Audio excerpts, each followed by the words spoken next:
Good evening and welcome to the Soul Food Book Club. We are a group that just loves to read and read different diverse books and then talk about them. So tonight we are discussing changes as it disappears into the background. Changes when you do. And we're going to be talking about one of the chapters in there tonight that was written by our very own Karen Palmer, who I'm hoping will join us here in this meeting and share with us some of the backstory of how she came to be able to write this and share it with the world. Our family here, we have Auntie Jean. Hi, everyone. Linda Lemieux. Hello. Kathy Hand. Hello. Charlie Coombs and Erica Hoppy. Hello. 2 and 1. He's letting the dogs in. Okay, we have Mary Lou. Hi there. Christina Elizabeth. Hi. Grace Isis. She's there, I promise. She really is. And Rosalind Good Vibes. Hello. And Tammy Fisk. Hello. Everyone. Hi, Tammy. And in the audience, we have our Stacy Small Lord and Suzanne Millard. Hello and welcome. Did you introduce Kathy? I did. Okay. Don't want to leave you out. Went through every window and said the names. Okay. And Andrea is with us in the audience also. Thank you for being here. So let's just open it up and see what you all have to say, what your reaction was to reading the story that Karen wrote for the book, and questions or comments that you have about the book in general. I want to say I just really applaud the bravery to tell people and put things on paper and to deal honestly with yourself. I just really admire that for each of the authors and anybody that does that. That's all. Yeah, it's true, Linda. When I was inspired by the angels to put this together, it was people came forward that had never told their story before. Yeah. So it was a beautiful opportunity for them to step out in a safe place with other people who are going through similar things or sharing their story for the first time. And even myself, there's things in there in my story that I had never said out loud to anybody. And so it was kind of scary. I bet. Yeah. That's why I said you have to be brave because you're being so honest. Right. Kathy? I was surprised at the abuse that she had to undergo. And Teri, I started reading yours, but then I got so sad. Oh. It's really hard. I don't, it's like, I can't imagine what you've been through. Because I didn't have that kind of trauma in my life. I had a very loving family. My parents were awesome. I grew up, I had issues with parts of my family, but not my, my brothers and my mom and dad. It all stemmed from like my aunts and uncles and cousins. And then when I met my husband and saw what he had been through in his life too. So I didn't have all that trauma, but it wakes you up. It's like, oh my, what people have been through and what they can endure and how they can get past it is a miracle. That's what we wanted to stress, each one of us that told our stories. We're not victims, and we don't live in that anymore. We've thrived from that experience. So thank you for your words, Kathy. And not only did you thrive through it, but you became willing to tell the story with the hope of helping other people. And that's the part of it that I think is so beautiful. And in reading, in reading this chapter that where Karen shares her experience, I loved the part that she was very vulnerable with other people. She had rightfully lost a sense of trust, because trust is earned, I think, in our interactions with other people. And in the way she got it back was through animals. In the beginning, the animals had only love to give her, and then she could go further with her abilities and her gifts after she began to trust again by the love of the animals. And that was so beautiful to see that part of it. It was. Absolutely. Her and her lucky girl. Yes. Yeah. I loved that story of Lucky Girl. Yeah. One other thing that Karen said in there is just that, you see everyone on these things and you see how happy they are. You see the light and love that they're in now, and you don't really realize the past that they've had and the history and abuse that someone may have gone through. You just see where they are now, and it's hard to realize that everybody has come to something and you can't connect. And not that you can't connect, but it's hard to say that they haven't been through things that you've been through because you don't know their past. So it was great that you brought that out and mentioned it. Mhm. I was like Kathy because I had the experience of being abused as a child too. Okay. But, oh, you can't hear me? I'll turn it up. I have a very low voice, I know. Uh-huh. There we go. Anyway, I had the experience of, when I was young, of different things that I even to this day hesitate to tell people about. But I was through, how can I put this? I felt like I hadn't go through anything compared to what I read both Karen's and Teri's story. And I thought, well, and I had read Joanne's, and I thought,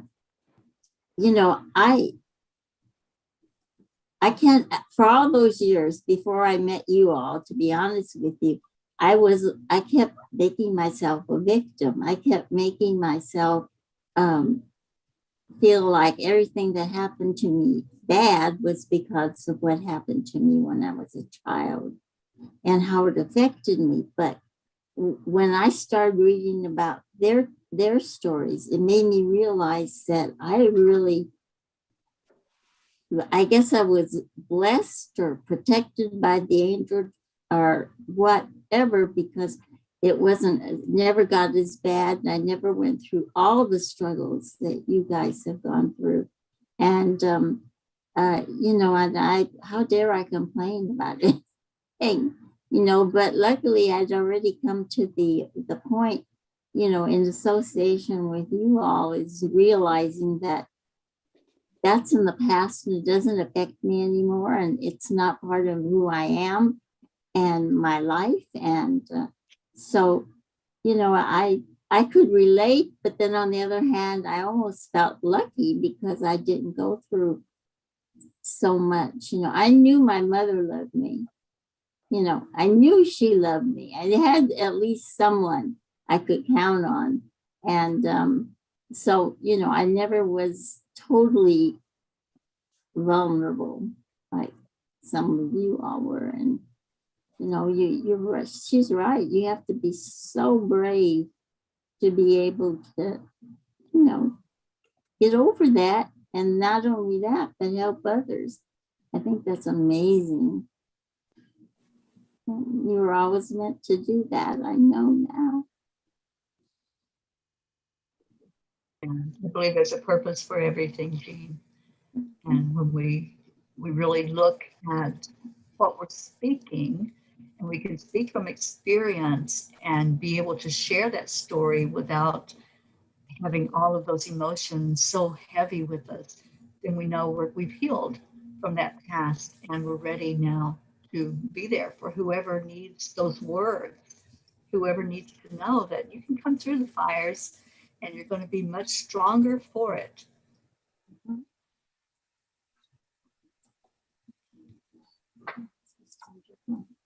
I also related a little bit to the part when Karen talked about her grandmother and the love that she experienced and the wonderful words that the grandmother had said to her, that she deserves a beautiful life, you know. And I grew up in a big family, and I was a middle child in a big family, kind like you, Teri, in a big family like yours.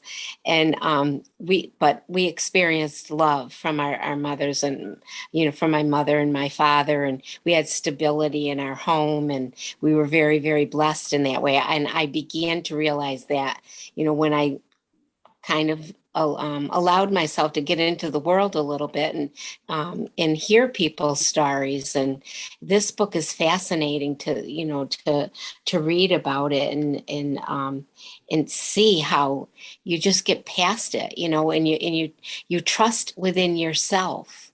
You learn to trust within yourself. And, you know, mine was and I had to learn to do that too, on, you know, without the trauma that you had, but I still had insecurities within myself. And when I did have my first marriage, my husband took me to his aunt's house before we got married, and his grandmother was there. And I think I fell in love with her. Part of the reason that I married him was because I loved her so much, you know, and she was just filled with unconditional love. And her and I became fast friends because my parents, mom and dad, had died when I was very, very young. I only knew one of my grandparents, and that was my mother's grandmother, but I was young by the time that she got sick. And so I really had no relationship with a grandparent. And she was so wonderful to me. You know, she was truly an angel to me.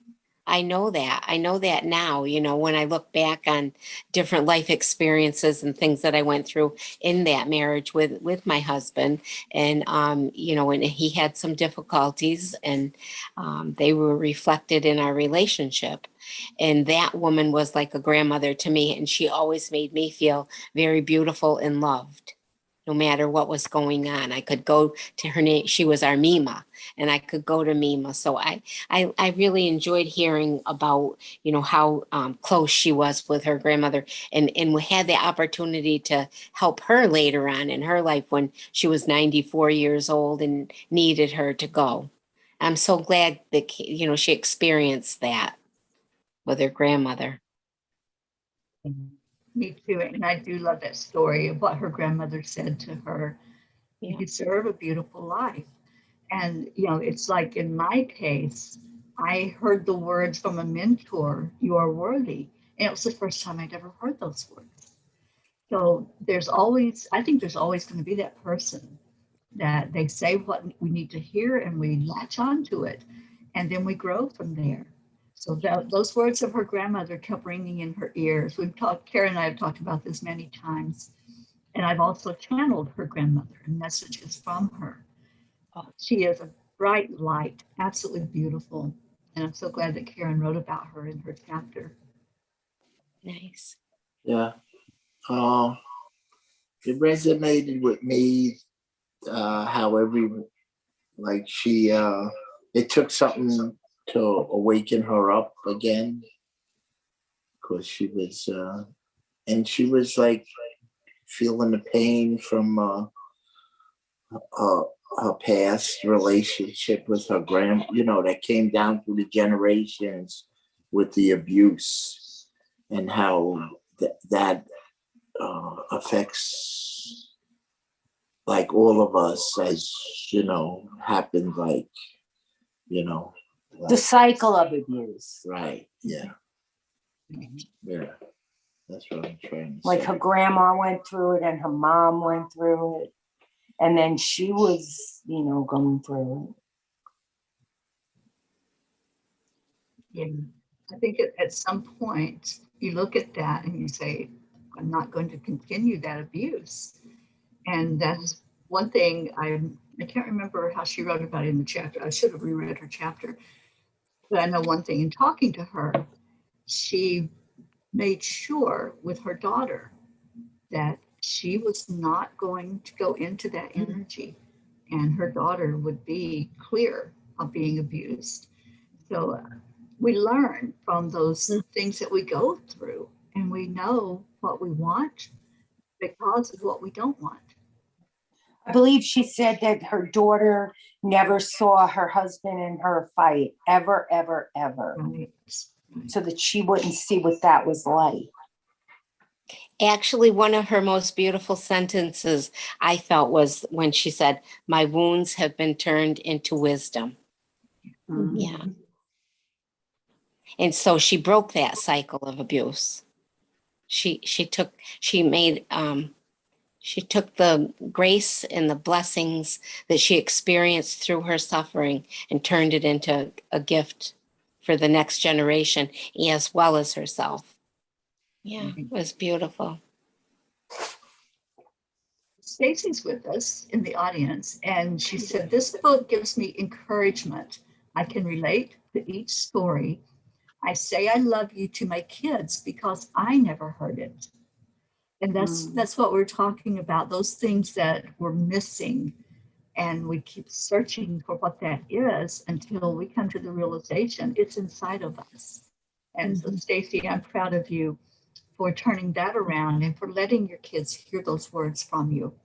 It makes a huge difference. Suzanne is with us, and she said, "The book teaches me above all that I have to do the work myself. Nobody can do it for me, and there is hope. Thank you to the authors, very inspirational." Yeah.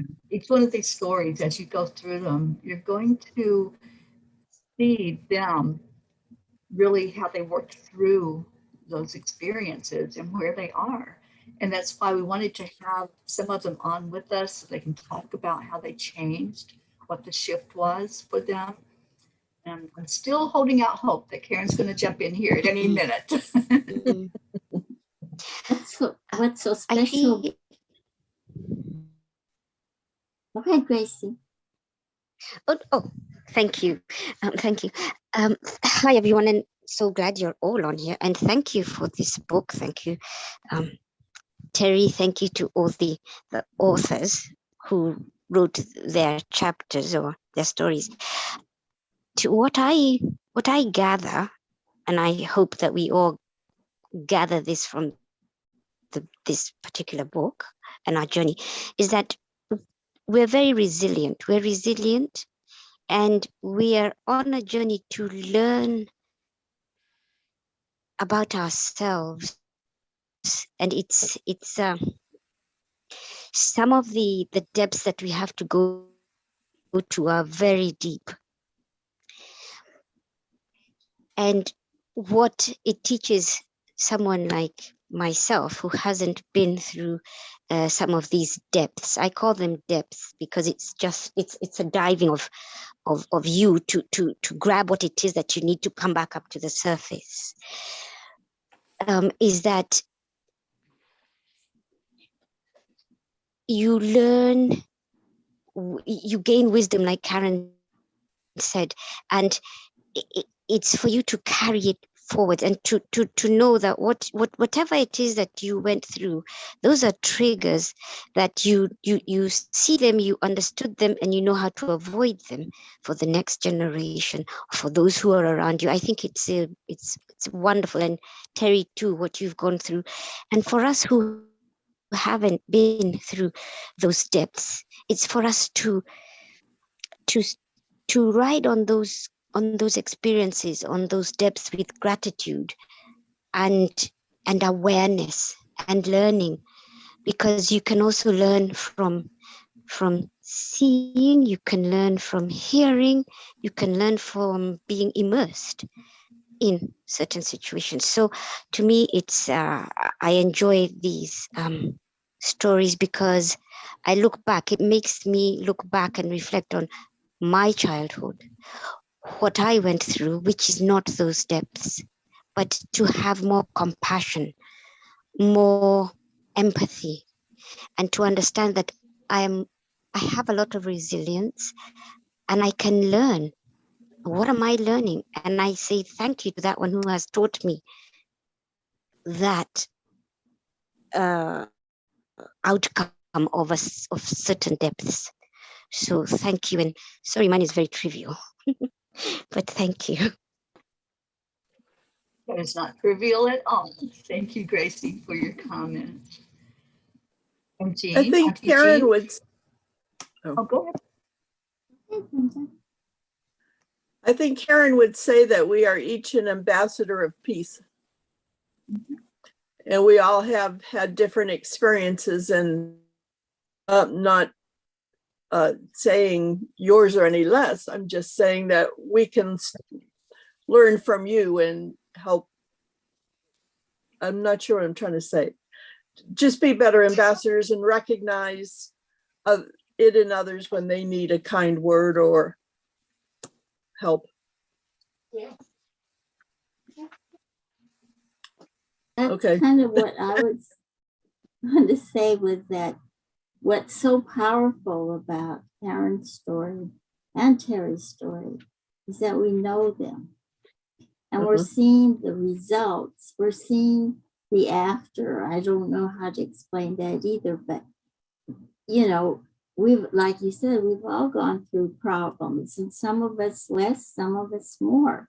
But in any case, we read their story and see how much they've gone through, and we know what a beautiful, wonderful person they are, and how their life now is so happy and so wonderful.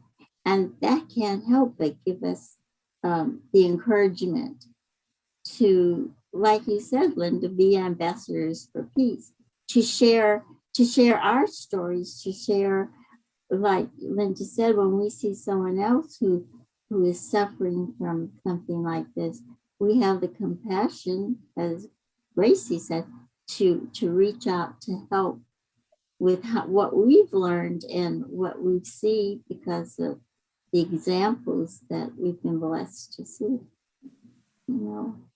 And really, truly, we can't thank you enough for telling us your story and telling us all these people's story. But you especially mean a lot, I think, because we do know you and love you so much that it really hits home. Thank you, Jean. And Suzanne says we all help each other, and that's true. And when we see, yeah, there's no comparison. There's no worse story or softer story. We all have our experiences in life, and that brings us to who we are and where we are in this now moment.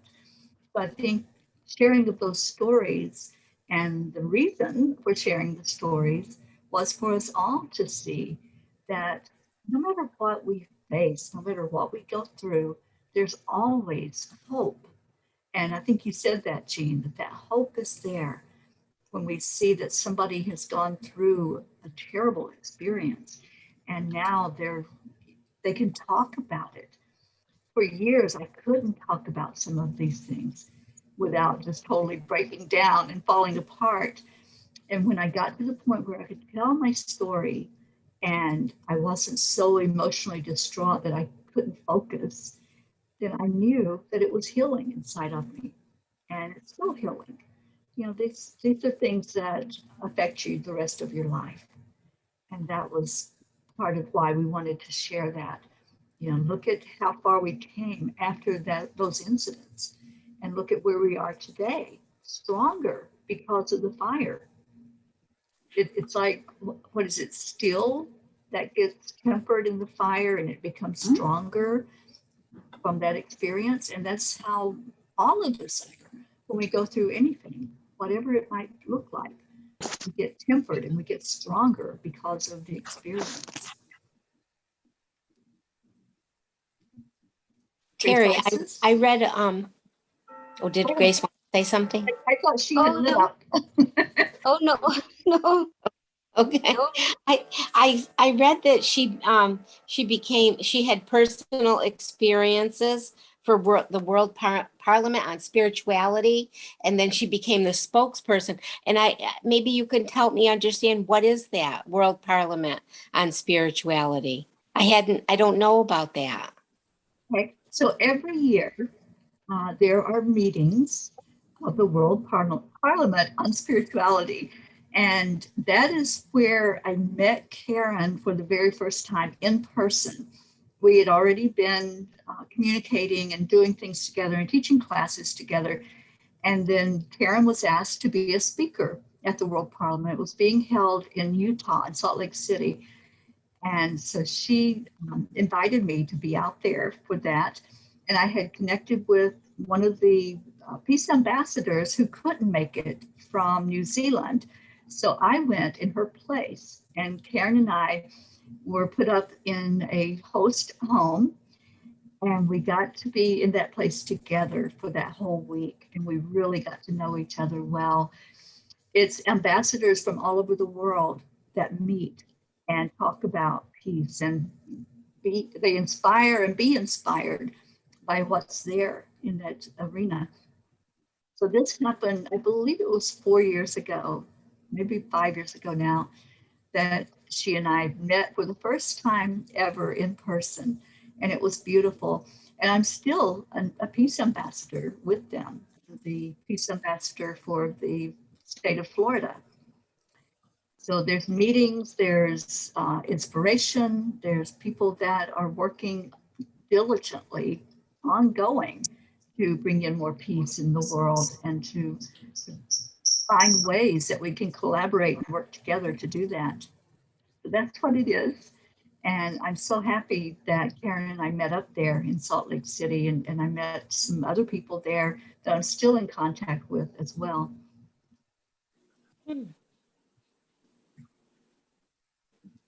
Wonderful. Okay. Yeah, thank you for asking that.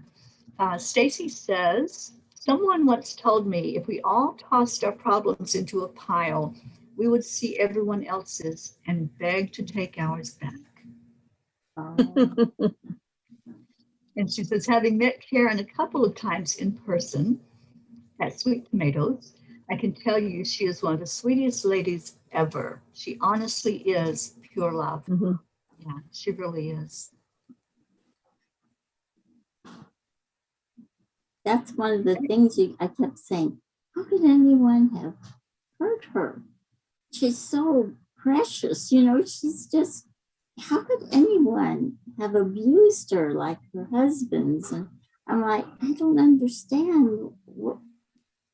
That kind of thing I don't understand.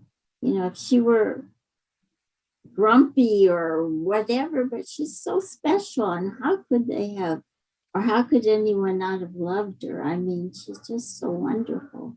They just didn't have it in them to do that. I'm guessing, that she connected with the wrong people until because she said that, right? The law of attraction. And she had to learn about, who did she want to be around, and what was she attracting to herself? Well, she was attracting people, and she was attracting people to herself that weren't worthy of her because she didn't think she was worthy. Right. So it took her grandmother to wake her up to realize that she was worthy and that she was, she deserved a beautiful life. So, but anyway, one thing I do feel happy for, she seemed to realize that her mother and father did love her, even if they maybe didn't love each other, or they weren't the best parents in the world, but that they did love her. And that's one thing that, except for my mother, I can't say. So that was a good thing, to have that love, because nothing hurts. I don't care what kind of abuse she can do to the body. Nothing hurts like verbal abuse, like emotional abuse. That's what kills you, is the emotional abuse. Yeah, but you don't see the scars. They're there. They're on the inside, not on the outside. Terry, I have a question. Oh, so Terry, you were with the is it the Lakota tribe in South Dakota, right? Yes. Yes. So sometimes I coming from a different upbringing and background and place on the planet, coming from Africa, do you feel, is it that the way love is supposed to be shown, or do you feel that that lines are blurred between children and parents, to the point that I mean, we can't control an abusive parent, but do you feel that sometimes those lines are too blurred? Because like even in the indigenous, I call them the indigenous peoples, there are certain times that children, children have their place, and children know that they're loved, and so certain actions and certain involvements are not exposed to children. I don't know where I'm going with this, but I just wonder whether societies, you know, put these, have these, I don't know. I don't know. I don't know what I'm trying to say, but in our culture, the children have their place, and they see their fathers. I see my father, but half the time my interaction is more with my mother until I get to a certain age. And even at that certain age, there are still certain aspects and certain times that you go to talk to your father, and the conversations. I don't know. Do you? Because it's experiences that we have to, we're not the authors of our journeys or our lives, right? Can you? I feel like we come into this human existence knowing that there are certain things that we are going to experience for our spiritual growth. I don't think we have the details. I don't think it's all spelled out to us before we actually get into the situation of being in this body. But I'm not sure exactly what your question is, but I think, as children, we're aware if we're Touching being on it, loved on. you're answering it, Yeah, if we're being loved on or if we're cared about. And, if all of our needs are being met, food, clothing, shelter, the things that we need, that can all be met. And I guess you could call that a form of love from your caretakers. But if you're not hearing, I love you, and you're not feeling it in the hugs and the interactions, a child knows that something is missing. I knew that was missing my whole life. And I kept looking for love in all the wrong places, as the song goes. Yes. And, it is something that as children, we know that. We don't have to be told by somebody that, your parents don't love you because there's nothing you can, put your finger on except that you don't know that you're missing it. You just know that it's not there for you. Mm-hmm. Some of your teachers or ex-retired teachers here, did you ever see the movie Cipher in the Snow? Are you all familiar with that movie?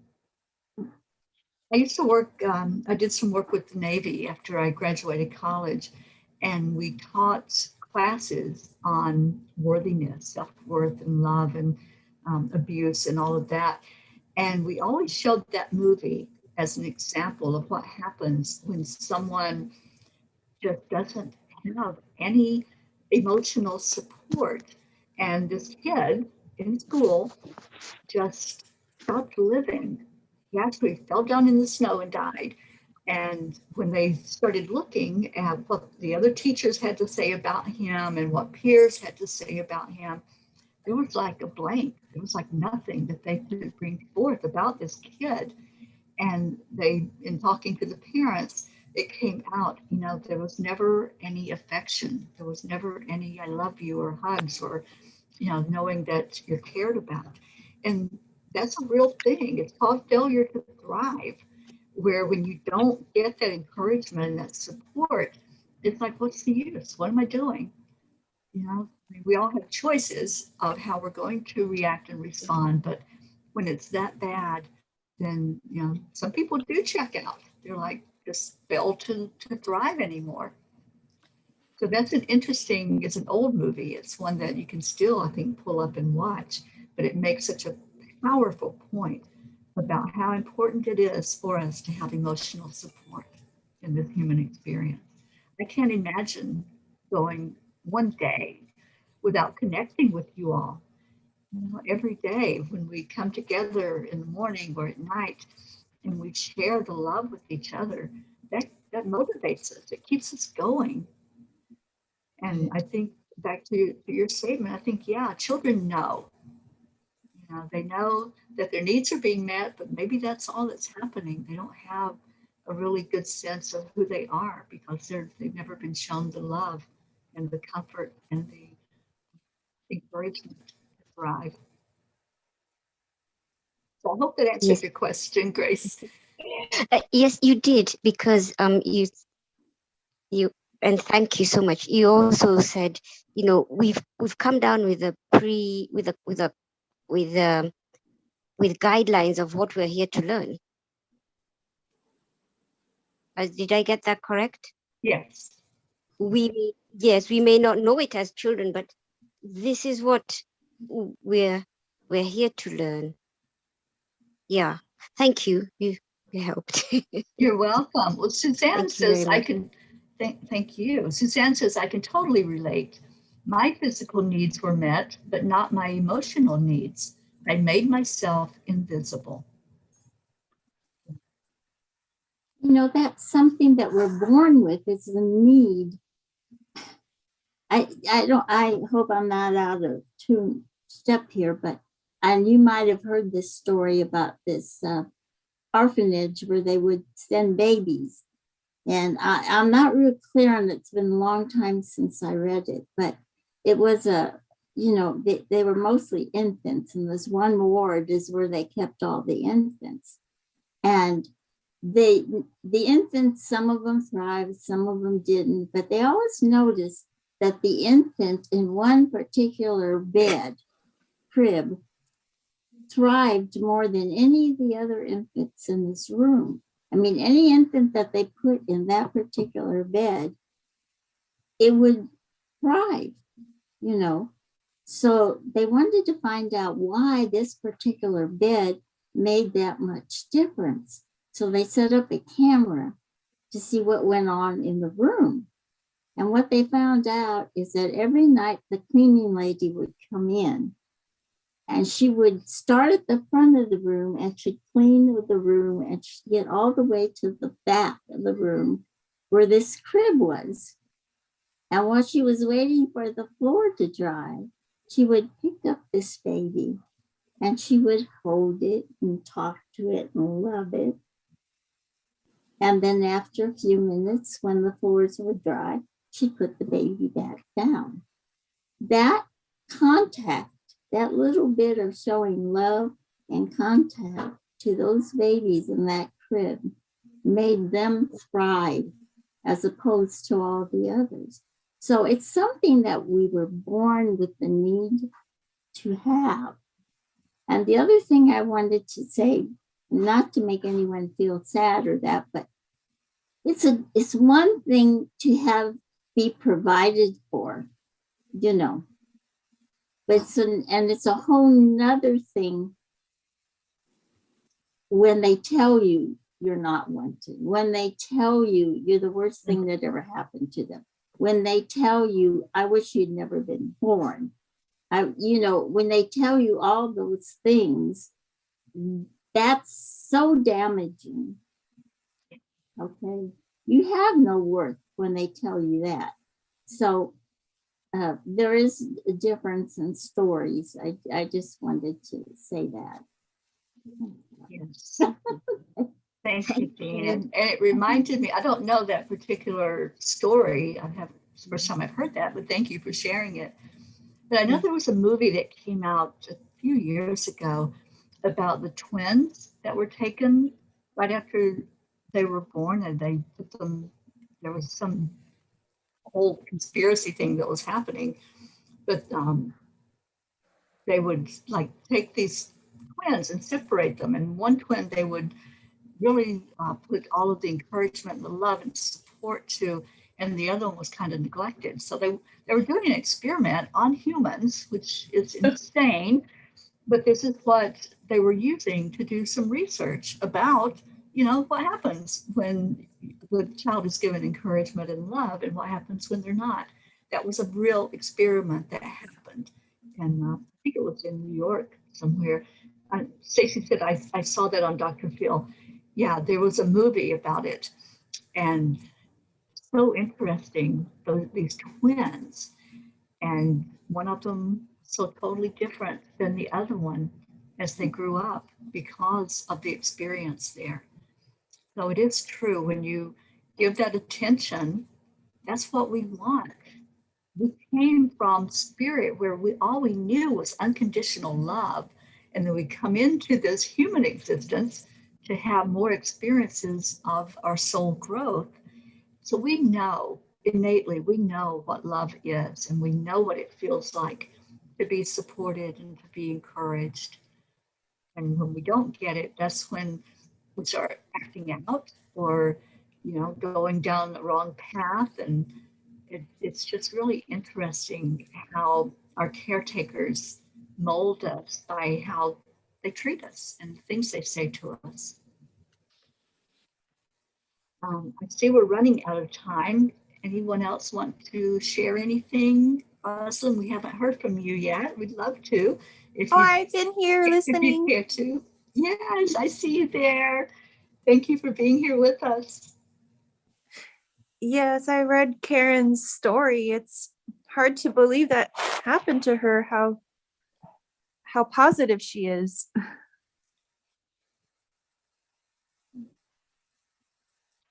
Yeah, it takes a lot to turn around after you've had that kind of experience. Mm-hmm. Anybody else? Well, I have invited Maria De La O to join us next week. She's checking her schedule and seeing if she will be able to come in with us.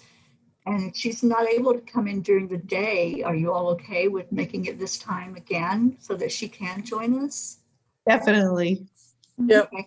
So I'm in touch with her, so I'll keep having that conversation and see if we can have her come in and share about her story next week. I had one more thing to add. Oh. I couldn't really do it in front of him, of course. I didn't want to embarrass him or cause him any problems. I grew up, honest to God, it was like the typical Happy Days Cunningham family, basically. I was very fortunate. I did have some problems with growing up with 8 cousins next door who may have mistreated me at times, but I lived through it and got over it. But my husband, on the other hand, had a mom who kind of abandoned him. And unfortunately, before we could try to communicate with her to find out her side of the story, she passed away a couple of years ago.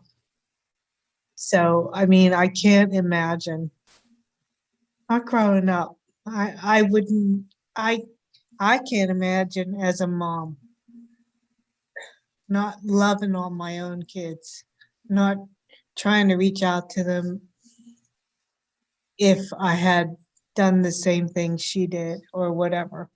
And I have no idea what happened except for like the other side of the family's story, that they moved to California, okay, from Pittsburgh, PA. So they moved to California. He was 2 years old. We heard from his dad that she got involved with a guy that was doing drugs and everything like that. And she tried to take him, my husband, away. And it didn't work out because, you know, his dad put his foot down and said, no, you can go away with this guy and do whatever you need to do, but you're not taking our child. So, you know, of course, Bob ended up going back to Pittsburgh with family, and he never knew his mom. I can't imagine that. I can't imagine just totally giving up a child and not wanting to know what happened to him or what became of him. And, you know, she had 2 grandchildren. It just still bothers me.